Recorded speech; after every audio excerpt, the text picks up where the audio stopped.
En el pasado existieron costumbres que se consideraban rutinarias para la época en la que vivían. Hoy en día, estas costumbres serían consideradas extrañas, absurdas o incluso macabras. Pero lo bueno de todo esto es que la época de la cual estamos hablando fue ya bastante tiempo atrás, durante la segunda mitad del siglo XIX.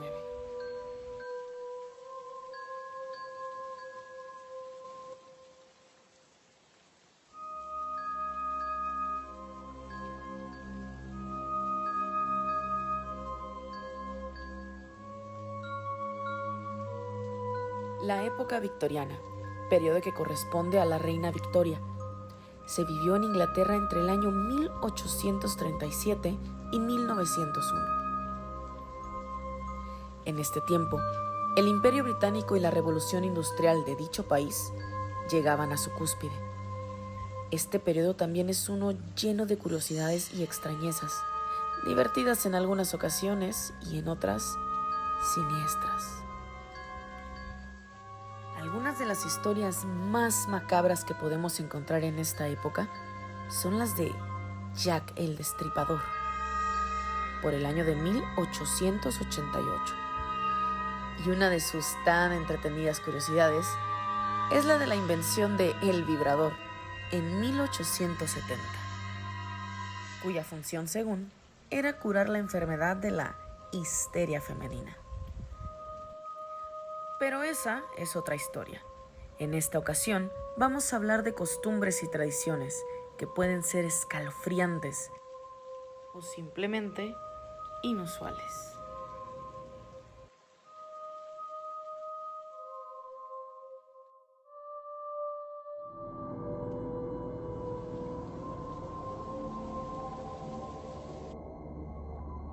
Misterios and Insanios.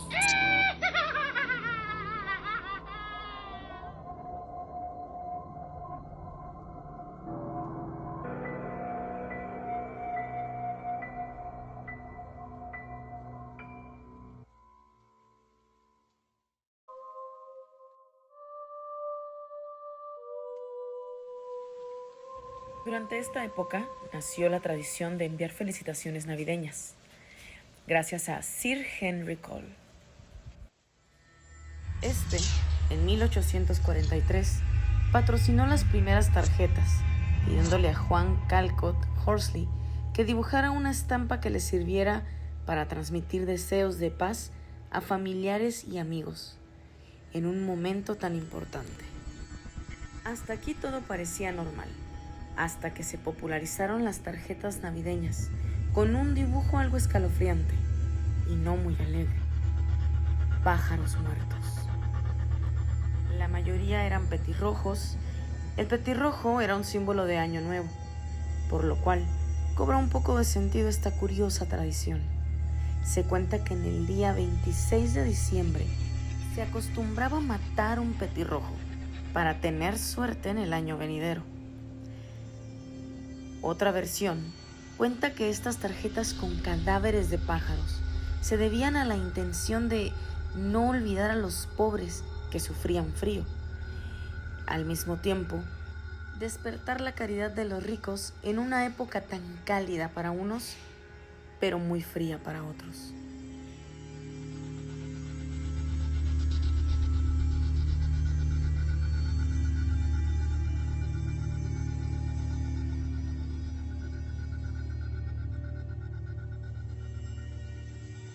El cabello femenino es otro de esos ámbitos en los que los victorianos tenían una serie de tradiciones que hoy en día no se nos antojan, por ser tan extrañas y en ocasiones desagradables.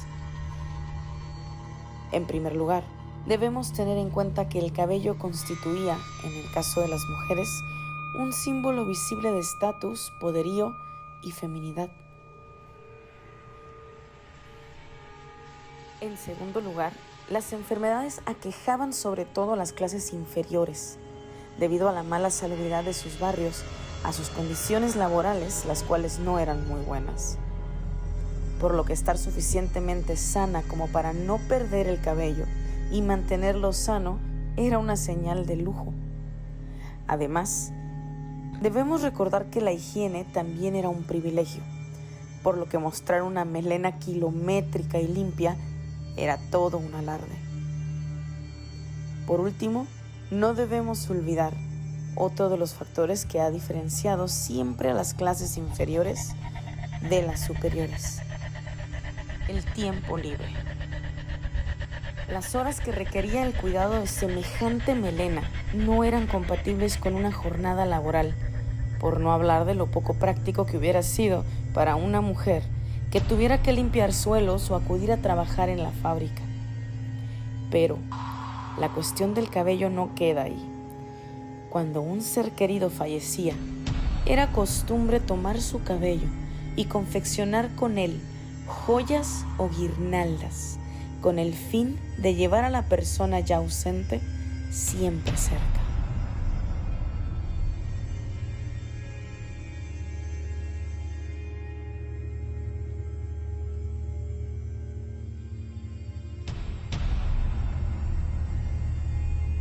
Una de las más escalofriantes tradiciones de esta época la llamaremos un último recuerdo.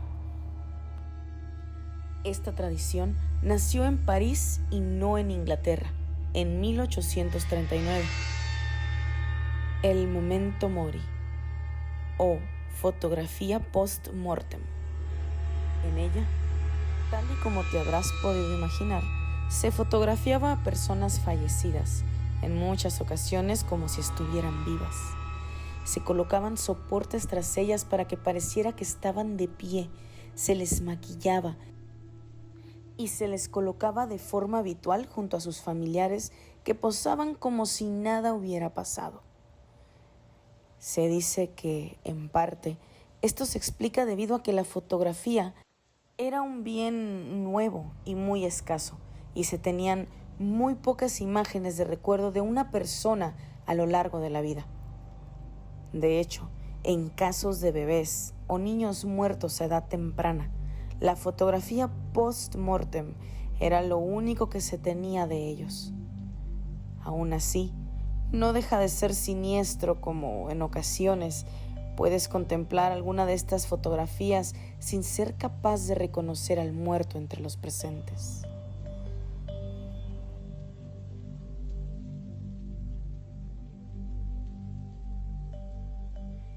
¿Y tú? ¿Qué opinas de estas tradiciones? ¿Te parecen extrañas y siniestras? ¿O te habría gustado formar parte de ellas? Si quieres que hablemos de algún tema en especial, algún misterio, caso sin resolver o evento paranormal, escríbelo aquí. Te leemos en los comentarios. O escríbenos a nuestro correo.